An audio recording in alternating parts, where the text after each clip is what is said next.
생명의 책, 하느님의 십계명에 따라 저의 삶을 샅샅이 살펴본 뒤 저의 생명의 책을 볼 수 있는 허락을 받았습니다. 그 순간은 정말 놀라웠습니다. 그 생명의 책을 적절하게 묘사할 수 있는 말이 쉽게 떠오르지 않네요. 그 책은 제가 잉태되던 순간부터 시작되었습니다. 아버지와 어머니의 세포가 하나로 합해지는 순간, 착하고 불꽃이 생겼습니다. 작지만 매우 아름다운 불꽃이었습니다. 거기서 제 영혼이 하느님 아버지의 손에 보호를 받으며 형성되었는데 사랑이 지극하시고 매우 다정한 하느님 아빠 아버지를 그 순간 보았습니다. 하루 24시간 내내 그분은 저와 함께 계셨고 그분의 손으로 저를 이끄시며 보호해 주셨고 늘 저를 위해 걱정하시며 제 뒤에 계셨습니다. 그분은 제게서 눈을 떼신 적이 없었으며 단 한 번도 저 홀로 내버려 두신 적이 없었습니다. 언뜻 보기에는 벌이나 큰 불행처럼 보였던 그 모든 것들이 제게 대한 그분의 사랑과 관심의 표현이었습니다. 왜냐하면 그분은 제 잘생긴 외모나 몸매를 보시지 않았기 때문입니다. 그보다 저의 내면 깊은 곳을 보고 계셨으며 제 영혼을 살펴보시고 제가 그분길에 천천히 그리고 확연히 벗어나게 되는 과정, 제가 그분의 도움과 구원을 뿌리치는 과정을 지켜보셨습니다. 그리고 생명의 책에서 제 삶에 있었던 많은 상황들을 전체 맥락에서 볼 수 있었고 자유의지에 따른 행동과 결정이 낳은 각각의 결과들도 보았습니다. 여러분의 이해를 돕기 위해 생명의 책이 얼마나 훌륭하고 신기한지를 보여주는 한 예를 들겠습니다. 제 삶은 매우 거짓되고 위선적이었습니다. 저는 아첨하는 말투로 지인이나 친구들을 자주 치켜 세우곤 했습니다. 우와, 오늘 정말 멋지게 입고 나왔네. 이 옷 정말 멋지네. 내게 정말 잘 어울려. 그렇게 입으니 얼마나 멋져 보이는지 몰라. 하지만 생명의 책에는 이 말을 하는 그 순간 제 머릿속의 생각과 내면에 일어나던 진심도 드러나 있었습니다. 제 마음은 이렇게 말하고 있었습니다. 어이구, 이런 몰골이 다 있나. 그런데도 자신이 위의 여왕이나 된 듯 착각하겠지. 이것이 당사자는 모르지만 제 마음속 진심이었습니다. 이 생명의 책의 사람들은 지난날의 사건들을 영화처럼 듣고 볼 수 있습니다. 저도 그 모든 것을 정확하게 보고 들었으며 제 머릿속 생각들도 명확하게 볼 수 있었습니다. 마치 두 채널 영화를 보는 듯 또는 음성과 자막이 있는 영화를 보는 듯한 체험입니다. 두 채널로 같은 내용의 영화를 보는데 한 채널의 음성은 제가 그럴듯한 사이비 거룩함으로 내뱉은 말을 정확히 전달했고 다른 채널의 음성은 같은 시각 제가 생각했던 것을 듣고 읽을 수 있도록 해주어서 제 영혼이나 내적 상태를 동시에 볼 수 있었습니다. 정말 엄청난 경험이었습니다. 이처럼 저는 제 삶의 내면에 깔린 거짓과 진실을 모조리 보았습니다. 제가 저지른 모든 거짓 행동이 명백히 드러나 있었고 마치 뚜껑 없는 냄비처럼 끓어올랐으며 조금도 꾸밈없이 만천하에 드러나 누구나 알 수 있었습니다. 온 세상이 그것들을 볼 수 있었습니다. 제가 시선을 두는 즉시 그 한 가지씩 급히 되살아나서는 그때의 사실 그대로를 보여주었습니다. 제가 얼마나 자주 제 어머니를 가지고 놀았으며 어머니를 비열하게 속였는지도 볼 수 있었습니다. 어머니는 제가 나쁜 친구들을 만나지 못하도록 하기 위해 종종 외출을 허락하지 않았는데 사실 그것은 옳은 판단이었습니다. 하지만 저는 엄마 학교 도서관에서 공동 작업을 할 게 있어 나가요라는 말을 던지고는 쏜살같이 사라져버렸습니다. 그러면 어머니는 심기가 불편했지만 감쪽 같은 제 거짓말을 그대로 받아들였습니다. 이런 거짓말을 수단으로 얼마나 많은 시간을 허비했는지 모릅니다. 여러 친구들 집에 옮겨다니며 포르노 영화를 보았으며 친구들과 술집을 쏘다니며 맥주를 퍼마시기도 했습니다. 이제 제 어머니도 생명의 책에서 만천하에 드러난 그 모든 사실을 보셨습니다. 하나도 빠뜨림 없이 말입니다. 제가 생명의 책에 보았던 또 한 가지 일화가 있습니다. 학교에 점심시간에 먹으라며 부모님께서 늘 바나나를 챙겨주셨습니다. 그 당시 우리는 매우 가난하게 살았기에 제 도시락엔 늘 바나나 뿐이었고 가끔 빵 조각과 우유를 가져갔습니다. 저는 등굣길에 이미 바나나를 먹어 치우고는 그 껍질을 그냥 아무런 생각 없이 아무데나 버렸습니다. 어떤 길이든지 상관없었습니다.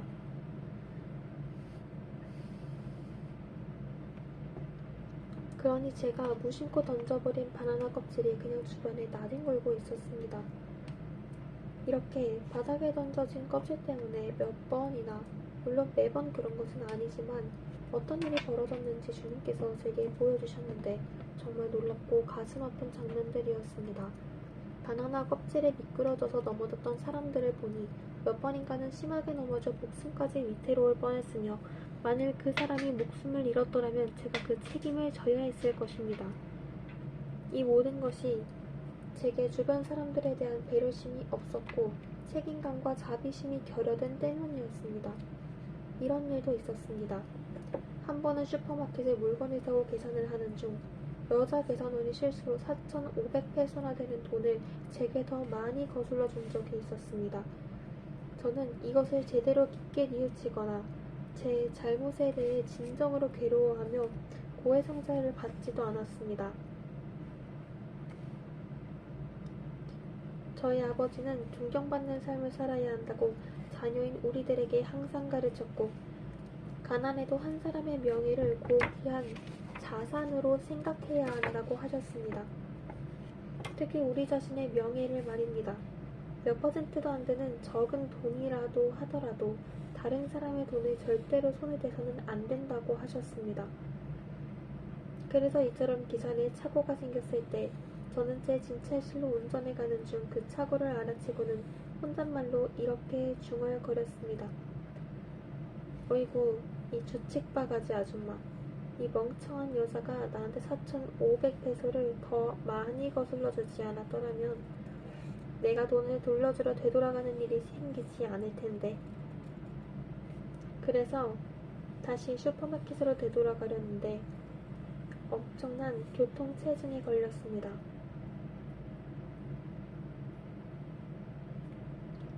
자동차의 라디오에서 들으니 제 주변이 다 막혀서 자동차들이 꼼짝을 못한다고 했습니다. 그래서 다시 이렇듯 뻔뻔하게 생각하며 중얼거렸습니다. 어이구, 지옥에 따로 없군. 이까짓 계산도 제대로 못하는 주책바가지 같은 아줌마 때문에 내 값진 시간을 허비해야 된다는 게 말이 되나? 아무도 그녀에게 그렇게 바보같이 잘못 계산하라고 한 사람이 없는데 이런 상황에선 도저히 돈을 돌려줄 수 없으니 그냥 집에 가야겠다. 이 모든 게 다 자기 책임이잖아. 하지만 이런 핑계에도 불구하고 거스름돈에 대해 일말의 양심의 가책이 있었습니다. 저희 아버지가 바로 명예심의 기본에 관해 그렇게 자주 분명하게 강조하셨고 제가 그런 성격을 지니도록 하셨기에 저는 그 다음 일요일에 고해실로가 신부님께 고백했습니다. 존경하는 신부님, 저는 죄를 지었습니다. 원래 그 여자의 돈이었던 4,500페소를 돌려주지 않고 제가 가졌습니다. 그러고는 고해성사를 주시던 신부님께서 제게 무슨 말을 하셨는지 어떤 훈계를 하셨는지 저는 귀담아두지 않았습니다. 제가 이 장면을 생명의 책에서 보았을 때 이 고해성사로 인해 악한 사탄이 저를 더 이상 죄로 뒤집어 쓰지 못했고 저를 도둑으로 내몰 수 없었습니다. 이 사실을 여러분이 반드시 알아두실 필요가 있습니다. 제가 그 사실을 고백하긴 했기 때문입니다. 그러나 주님께서 이에 관해 제게 어떤 말씀을 하셨는지 여러분께 알려드리겠습니다. 이날의 너의 행동에는 이웃사랑이 없었으며 늘 죄를 속죄하지 않았던 건 역시 올바른 행동이 아니었다. 내게 4,500페소는 푼돈이어 쉽게 써버릴 수 있는 액수지만 쥐꼬리만한 월급을 받는 그 불쌍한 여자에게는 그렇지 않다. 그녀는 아이들을 집에 남겨둔 채 반나절을 일해야만 겨우 먹고 살 수 있는 처지에 있다. 이런 그녀에게 4,500페소는 사흘치 생계비, 사흘간 온 가족이 먹고 살 수 있는 돈이었다. 그런데 그 말씀을 하시며 주님께서 다음과 같은 장면을 보여주셨을 때 제 자신이 너무나 비참해졌고 마음이 너무 아팠습니다. 그 일로 인해 그녀가 아이들과 함께 정말 고통을 당하는 모습, 그 가족들이 며칠간 굶주림에 시달릴 수밖에 없었던 장면을 제 눈으로 똑똑히 볼 수 있었습니다. 이 모든 것이 제 잘못이었고 제가 지은 죄의 결과였습니다. 그녀는 어린 자식들과 함께 이 모든 것을 견뎌내었고 또 이 일로 슈퍼마켓 계산대에 일자리를 잃을까봐 걱정해야만 했습니다. 우리 주님께서는 생명의 책에서 이 정도까지 우리의 행동을 밝혀주십니다. 우리가 언제 무슨 일을 했는지, 우리의 행동으로 누가 고통을 겪어야만 했는지, 누가 그 결과를 뒤집어 썼는지, 그 일로 고통을 겪은 주변 사람들이 어떻게 되는지, 그 사람이 그 일로 어떻게 살게 되는지, 그 사람이 무슨 일을 하는지를 주님께서 보여주십니다. 주님의 최종 질문과 질답. 최종적으로 주님께서 제게 물으셨습니다. 너는 나에게 어떤 영적 보물들을 가지고 왔니? 저는 곰곰이 생각했습니다. 영적 보물들이라니 무슨 의미일까? 그때 저는 그분 앞에 빈손으로 서 있었고 제 손에는 아무것도 없었고 제 어깨에도 아무것도 걸친 게 없었습니다. 그 순간 주님께서 말씀하셨습니다. 너가 아파트 2채를 가지고 있었고 집 몇 채가 있었고 심지어 너의 소유에 진찰실 몇 개가 있었다는 게 지금 너에게 무슨 소용이 있느냐? 너가 아주 우수한 치과 전문의로 인정받은 성공한 의사라는 것이 너에게 지금 무슨 소용이 있어? 왜 건물 벽돌에 먼지 조각 하나라도 가져올 수 있었느냐? 혹시 돈이 가득 들어있는 너의 지갑이나 두꺼운 수표책을 가지고 왔느냐? 그리고는 이렇게 물으셨습니다. 내가 너에게 준 달란트로 무엇을 했어? 저는 생각했습니다. 달란트라니? 무슨 의미일까? 무슨 말씀을 하시려는 걸까? 하지만 그 순간 이해했습니다. 알아들었습니다. 그렇습니다. 저는 사명을 받았던 것입니다. 사랑의 왕국, 하느님의 왕국을 지키고 키우라는 사명 말입니다. 제가 영혼을 지니고 있었다는 사실을 그냥 잊어먹고 있었으며 더군다나 달란트를 받았다는 사실도 기억하지 못했습니다. 하느님께서 주신 달란트는 제가 하느님 자비의 도구여야 하며 그분의 자비로우신 손발이 되어 활동해야만 하는 능력이었습니다. 그런데 제가 선행을 소홀히 하고 실천하지 않아 주님께 엄청난 고통과 근심거리를 안겨드린 사실에 대해 저는 결산을 하지 않았던 것입니다. 주님께서는 제 인생에 너무도 많았던 모순을 제 앞에 보여주셨습니다. 육신의 아름다움을 가꾼다고 써버린 그 많은 돈으로 너는 너무도 많은 자선을 할 수 있었지 않았냐? 너는 육신의 노예로 만들고 너 육신을 괴롭혔던 그 다이어트가 너에게 무슨 도움이 되었느냐? 너는 너 자신을 너의 육신을 황금송아지 우상으로 만들어버렸다. 이 모든 것이 지금 여기서 무슨 소용이 있느냐? 너는 이웃에게 많은 것을 내어주었다. 그건 사실이지만 단지 사람들이 너에게 감사하도록 하기 위해 너가 얼마나 착한 사람인지 그들에게 알리기 위한 행동에 지나지 않았다. 너는 사람들이 너에게 호의를 베풀도록 하기 위해 그들 모두를 너의 돈으로 조종했다. 그런데 너가 영생을 위해서 지금 무엇을 가져왔는지 말해보려무나. 내가 마지막으로 재정 파탄으로 너를 덮쳤을 때 그것은 너가 생각한 것처럼 벌이 아니었다. 아니 축복이었다. 그 파탄으로 너를 너 자신의 우상, 너가 숨겼던 황금송아지에서 해방시키기 위한 것이었다. 그 파탄은 너를 내게 돌아오게 하기 위한 나의 방법이었다. 하지만 너는 반항했고 저항했으며 상승된 사회적 지위를 떠나 내려오려고 하지 않았다. 너는 저주를 퍼붓고 욕을 하며 남 탓을 했다. 너는 돈의 노예, 배금주의의 노예가 되었다. 너는 자신의 능력으로 모든 일을 할 수 있다고 생각했고 모든 것을 너 자신의 땀과 노력으로 직접 이루었다고 믿었다. 너는 무슨 일이든 다른 사람보다 더 잘할 수 있다고 생각했었지. 하지만 아니다. 수많은 학자들과 교육받은 사람들이 너만큼, 아니 너보다 더 열심히 일을 하고 잘했지만 그럼에도 너가 이룬 만큼 달성하지 못한 일들이 얼마나 많은지 한번 보려무나. 너가 많이 받았기 때문이며 그렇게 지금 너에게 더 많은 것을 요구하는 것이다. 여러분 명심하십시오. 제가 낭비한 쌀 한 톨마다 하느님께 해명해야만 했습니다. 제가 쓰레기통에 버린 모든 음식들도 마찬가지였습니다. 생명의 책에서는 제가 어린아이였을 때 점심으로 나온 콩을 먹기 싫다고 어머니 몰래 내다버렸던 장면도 보았습니다. 당시 우리는 매우 가난했습니다. 그때 어머니는 저의 빈 접시를 보고는 제가 매우 배가 고파 그렇게 황급히 먹었다고 생각하셨습니다. 어머니는 제가 몹시 배가 고픈 줄로 아시고는 당신의 몫을 포기하고 아무것도 드시지 않은 채 이 딸에게 한 접시를 더 주기까지 하셨습니다. 또한 문 밖에 구걸하러 온 불쌍한 사람이 있으면 어머니는 종종 끼니를 거르셨습니다. 하지만 아무도 그것을 눈치채지 못했고 어머니는 한 번도 찌푸린 얼굴을 보이지 않았으며 오히려 늘 미소 띈 얼굴을 하고 계셨습니다. 후에 제가 많은 돈을 벌었을 때 얼마나 많은 파티를 열어 사람들을 초대했고 성대한 뷔페를 제공했는지 주님께서 당사자인 제게 보여주셨습니다. 파티 후에는 그 음식 중 절반을 쓰레기통에 버렸지요. 제 주변에는 그토록 가난하고 굶주린 사람들이 많았는데도 말입니다. 그런 일로 단 한 번도 양심의 가책을 느끼지 못했습니다. 이 장면을 보여주시던 중 주님께서 이에 관해 말씀하시며 거의 소리를 지르셨습니다. 나는 배가 고팠다. 주님께서는 당신 자녀들이 처한 어려움으로 또 어려운 이웃을 도울 수 있는데도 돕지 않은 이들의 무관심으로 인해 당신이 겪으신 고통을 제가 느끼도록 해주셨습니다.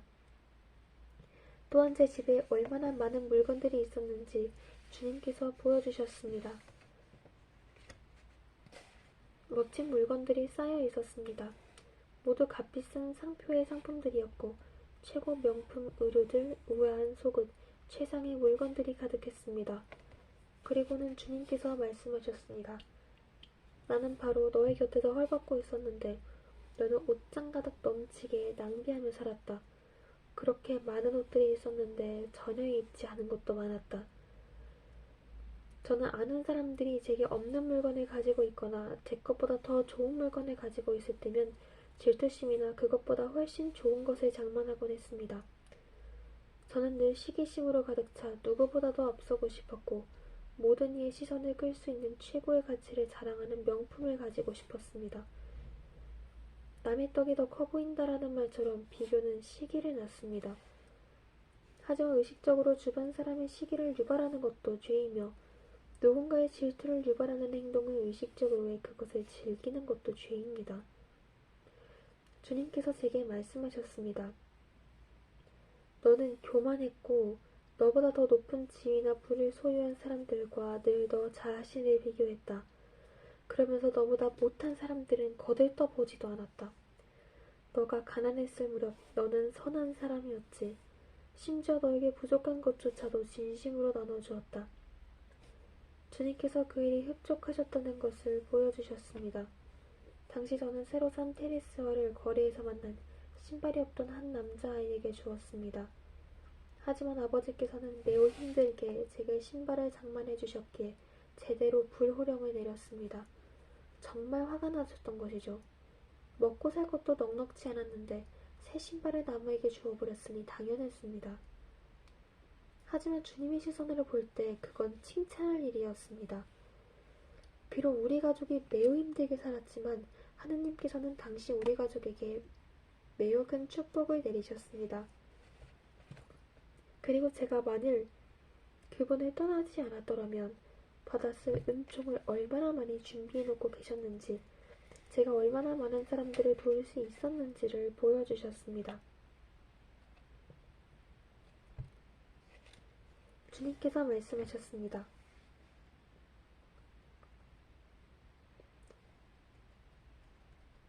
나는 너가 그들을 어떻게 도울 수 있을지를 너에게 알려주었고 보여주었다. 계속 다른 나쁜 결과를 불러오는 사악함에 너가 빠지지 않았더라면 말이다.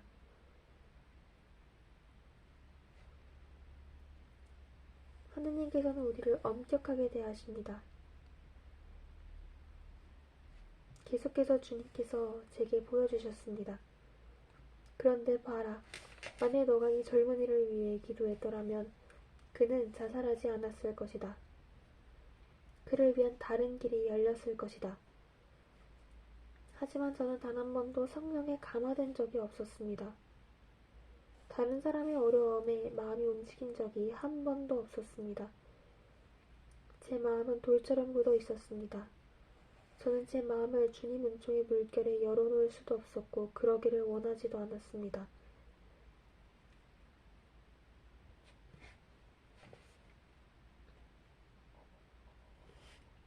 주님의 집에 돌아가려고 할 때 가장 중요한 첫 번째 단계는 은총을 위해 주님을 위해 마음을 온화하게 하고 주님께 마음을 여는 것입니다. 주님께서 제게 말씀하셨습니다. 내 백성들의 고통을 보아라. 너가 책임지심을 배우도록 하기 위해 너의 가족들 암으로 고통받게 했을 때 너가 절박하게 받아들이겠느냐? 너는 너의 남편이 체포돼 감옥에 갇혀야 비로소 연민의 감정을 갖게 될 것이다. 주님께서 거의 소리를 지르셨습니다. 너는 돌처럼 굳은 사람이어서 사랑할 능력이 없었다. 제가 얼마나 변변치 못한 딸이었는지 이미 말씀드렸듯이 저는 부모님께 매우 비열하고 불경한 사람이었습니다. 저는 아버지를 부싯돌 페드로라고 불렀는데 아버지가 아직 석계시대에 살고 있다는 의미였습니다.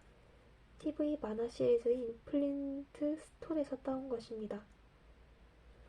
그리고 어머니를 세련되지 못하고 유행에 뒤처진 구닥다리 사람이며 별천지에서 온 사람으로 비유했습니다. 그렇습니다. 어머니가 세련된 계층에 속한 사람이 아니라는 이유로 어머니를 부끄러워하며 욕하는 지경까지 갔습니다. 여러분께 말씀드렸던 것처럼 어머니는 당신의 딸인 저를 위해 열렬하게 기도하셨고 저를 위해 보살피려 노력하셨는데 말입니다. 하지만 어머니 덕택에 제가 얼마나 많은 은총을 받았는지 상상할 수 없을 정도입니다. 저뿐만 아니라 세상 전체가 말입니다. 어머니는 성당에가 당신의 고통을 예수님께 온전히 바쳤습니다. 어머니는 진정 마음을 다한 신앙생활을 하셨습니다. 어머니는 모든 성인들께 기도하며 많은 시간을 보내셨습니다.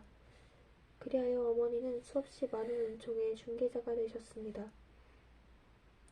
주님께서 제게 말씀하셨습니다. 너희 어머니가 너를 사랑한 만큼 너를 사랑한 사람은 없고 너희 어머니처럼 너를 사랑할 사람도 없다. 너희 어머니처럼 너에게 그토록 관심을 두고 너를 사랑한 사람은 결코 없을 것이다. 하느님 사랑의 부재, 영혼의 죽음. 주님께서 계속적으로 제게 질문하셨던 내용을 여러분이 아실 필요가 있습니다.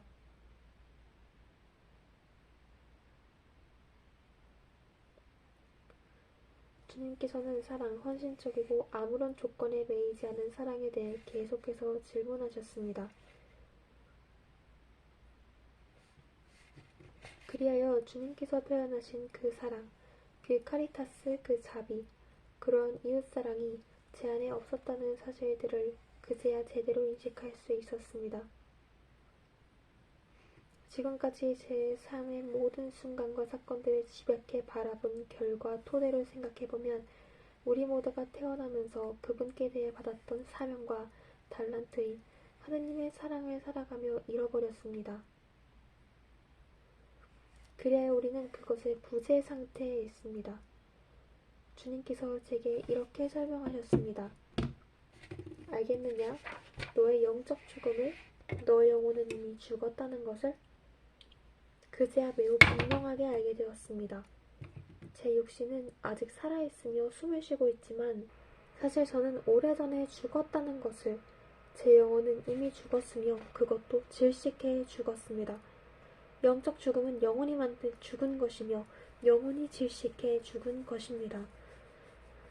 모든 것의 증오심을 느끼는 영혼의 모습이 어떠한지 보셔야 합니다. 그 영혼에 어떤 전율과 어떤 공포가 솟아나오는지 보게 된다면 그것을 보는 것만으로도 고통이며 정말 불쾌하며 참기 힘들 정도입니다. 그런 영혼은 어떻게 하든 전 세계를 더 악하게 몰아가려고만 합니다.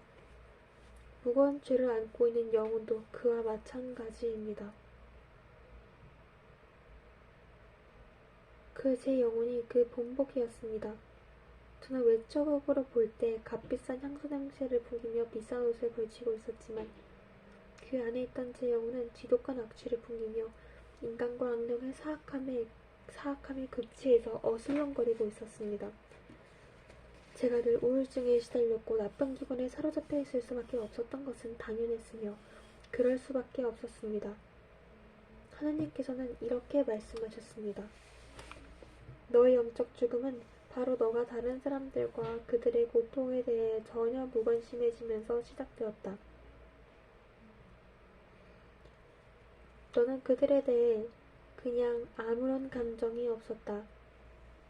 내가 다른 사람들의 고통, 전 세계에서 일어나는 수많은 사건과 사고들을 너의 눈앞에 보여주었을 때 그것은 내게 대한 나의 경고였고 내게 경고음을 울리기 위해서였다.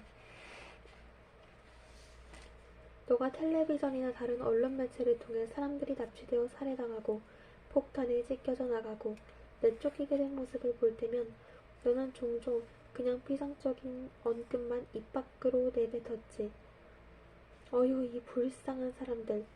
그들에게 이런 짓을 하다니 얼마나 큰 죄야 하지만 너는 그들의 고통에 아무런 연민도 가지지 않았다. 돌처럼 굳어버린 너의 마음에 그런 감정이 들어갈 수 없었지. 그들의 운명이 너에게 부딪혀 박살이 났었다. 내 마음으로는 아무것도 느낄 수 없었다.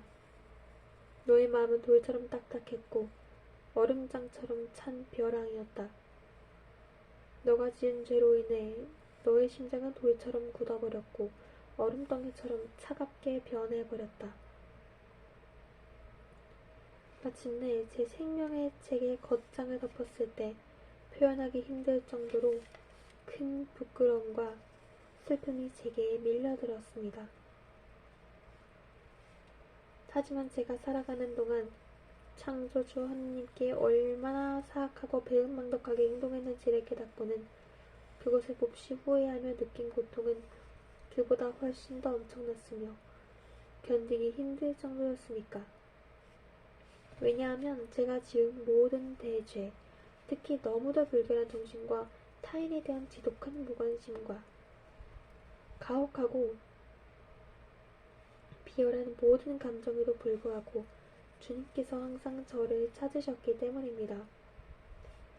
마지막 순간까지도 찾아오셔 저를 따라다니시면서 제가 당신께로 되돌아가려는 의지를 표현하는 순간을 기다리셨습니다. 주님께서는 당신의 도구인 사람들을 늘 제 인생의 여로에 보내셔서 저와 마주하게 하셨습니다. 그리하여 그들을 통해 제 마음을 움직이고 제가 당신께 돌아올 수 있게 배려하셨습니다.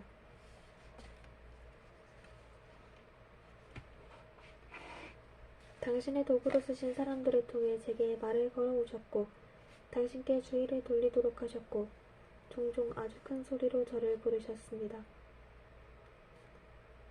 또한 제 삶을 반성할 수 있도록 제게서 많은 것을 빼앗아 가셨습니다. 제게 시련과 힘든 시간을 주셨습니다. 제가 인생의 모든 것에 크게 실망하도록 어려움도 안겨주셨습니다.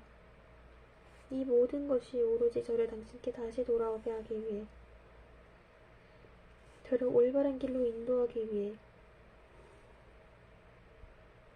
아버지의 집으로 인도하기 위해 하신 일이었습니다. 주님께서는 마지막 순간까지 정말이지 모든 방법을 다 동원하며 저의 의지 표현을 기다리셨습니다. 그분께서는 단 한 번도 제 자유의지를 꺾으신 적이 없습니다. 제가 그 수많은 부르심과 기다림을 깨닫고 제 자유의지로 올바른 결정을 내리도록 기다리셨습니다.